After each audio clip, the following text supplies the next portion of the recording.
নতুন জীবন শুরু করার আগে এবার মায়ের আশীর্বাদের জায়গায় অভিশাপ নিয়ে নিল আয়ুষ। বন্ধুরা, ভিডিওতে লাইক দিয়ে দেখতে থাকুন যে মুহূর্তে কিনা আয়ুষ ইন্দ্রাণী গাঙ্গুলিকে ওর সমস্ত সত্যটা খুলে বলা মাত্রই যখন কিনা ইন্দ্রাণী গাঙ্গুলি বলতে থাকে যে তার মানে কি আয়ুষ, এত দিন ধরে তোমার যে আমি ভালো চেয়ে এসেছি সেই সমস্ত কিছু তুমি এক নিমিষে অস্বীকার করে যাচ্ছ, এবং কুসুম যে এতদিন ধরে গাঙ্গুলি পরিবারের জন্য করে এসেছে সেটার কাছে তোমার কাছে সব থেকে বড় হয়ে দাঁড়ালো। ঠিক সেই সময় যখন কিনা কুসুম বলতে থাকে যে দোহাই লাগে, আমি আপনাদের কাছে হাত জোড় করে অনুরোধ করছি যে আপনারা মা ছেলেরা নিজেদের মধ্যে অশান্তি করবেন না শুধুমাত্র আমার জন্য। আমি কে বলুন তো যে আমার জন্য আপনারা এতটা অশান্তি করবেন নিজেদের মধ্যে? আমি কোনো মতে কোনো দিনও চাই না দেবী, আপনি আমাকে যতই ভুল বুঝেন না কেন, যে আপনাদের মা ছেলের মধ্যে কোনো রকম কোনো অশান্তি হোক এবং সেই অশান্তির কারণ আমি হয়ে দাঁড়াই। ঠিক সেই সময় ইন্দ্রাণী গাঙ্গুলি বলতে থাকে যে ও তাই নাকি কুসুম, তাহলে নিশ্চয়ই আমার তোমাকে বুঝতে ভুল হয়ে গিয়েছে, নয়তোবা তুমি এত বড় সাহস দেখা কী করে বলো তো, যেখানে কিনা মা ছেলে কথা বলছে সেখানে তার মাঝখানে ঢুকে পড়ার? সত্যি তো তুমি এখন নিজেকে আয়ুষের স্ত্রী বলে ভাবছো, বিদায় তো তুমি আয়ুষের পক্ষ নিয়ে কথা বলা সেই সাহসটা দেখিয়েছো, নয়তো এতদিন ধরে তো তুমি আমার চোখের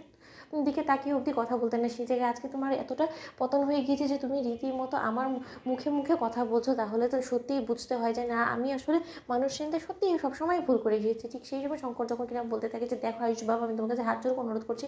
এই বিয়েটা কোনো মতে মেনে নেওয়া যায় না, এবং এই বিয়েটা সম্পূর্ণরূপে আমিও অস্বীকার করছি। এবং আমি তোমাকেও বলি হারি যে তুমি তো ছোটোবেলা থেকে আয়ুষ এবং ঈশান বাবাকে দেখে এসেছো, তার সত্ত্বেও তুমি ওদেরকে চিনতে পারবে, তাহলে সমস্ত সত্যটা জানা সত্ত্বেও তুমি কেন ওদের বিয়েটা হতে দিলে বলো? ঠিক সেই সময় ইন্দ্রাণী গাঙ্গুলি যখন বলতে থাকে যে বারে কেন হইবা হতে দেবে না, এরকম স্বেচ্ছায় যদি কোনো বড়লোক বাড়ির ছেলে এসে গায়ে পড়ে একটা কাজের মেয়েকে বিয়ে করার ইচ্ছা প্রকাশ করে, ওকে ভালোবাসার কথা বলে, তাহলে কোন পরিবারের লোকই বা চাইবে না যে এই বিয়েটা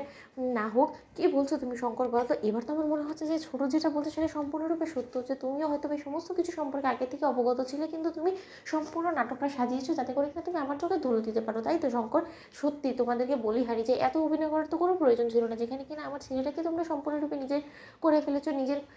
কথা অনুযায়ী উঠাচ্ছ বসাচ্ছ, সমস্ত কিছু যখন হয়ে গেছে তাহলে তো আমাকে কোনো প্রয়োজন ছিল না, তাই না? ঠিক সেই সময় আয়ুষ যখন কিনা বলতে থাকে যে মা তুমি যত যাই বলো না কেন, কিন্তু কুসুমকে ছেড়ে আমি মালদা থেকে কোনোভাবেই আমি চন্দননগরে ফিরে যাব না, এবং যদি আমার গাঙ্গুলি বাড়িতে ফিরতেই হয় তাহলে আমি কুসুমকে সঙ্গে করে নিয়ে ফিরবো, কারণ কুসুমের পরিচয় এখন কুসুম আয়ুষ্মান গাঙ্গুলি, এবং ও আমার স্ত্রী এবং গাঙ্গুলি বাড়ির বড় বউ, এবং ওকে না নিয়ে আমি এখান থেকে কোথাও যাব না, এবং ও বাড়িতেই থাকতে হবে, কারণ ও বাড়িতে থাকার ওর অধিকার আছে যেরকমটা কিনা অনুশ্রীর আছে। ঠিক সেই সময় ইন্দ্রাণী গাঙ্গুলি বলতে থাকছে তাহলে বেশ, তো তুমি তোমার স্ত্রীকে নিয়ে ও বাড়িতে সুখে ঘর সংসার করো, কিন্তু আমার পক্ষে তো কোনো মতেই সেখানে থাকা সম্ভব না, যে বাড়িতে কিনা এরকম একটা জোচ্চোর বাটপার একটা দুশ্চরিত্র প্রজাতির মেয়ে বসবাস করবে, সেই জায়গায় এক ছাদের তলাতে ওর সঙ্গে আমার অন্তত বসবাস করা কোনো মতেই সম্ভব না। ঠিক সেই সময় রাজশেখর গাঙ্গুলি যখন আপত্তি করে বলতে থাকে যে দেখো ইন্দ্রাণী, তুমি এই ব্যাপারটা মানো বা না মানো, কিন্তু এই জিনিসটা তো অস্বীকার করার আমাদের কাছে কোনো রকম উপায় নেই। ঠিক সেই সময় ইন্দ্রাণী গাঙ্গুলি বলতে থাকে যে আমি তোমার একটা মায়া তোমাকে অভিশাপ দিল কুসুম, তুমি তোমার বৈবাহিক জীবনে কোনোদিনও সুখী হবে না। তো বন্ধুরা, লাইক কমেন্ট শেয়ার করো, সাবস্ক্রাইব করো।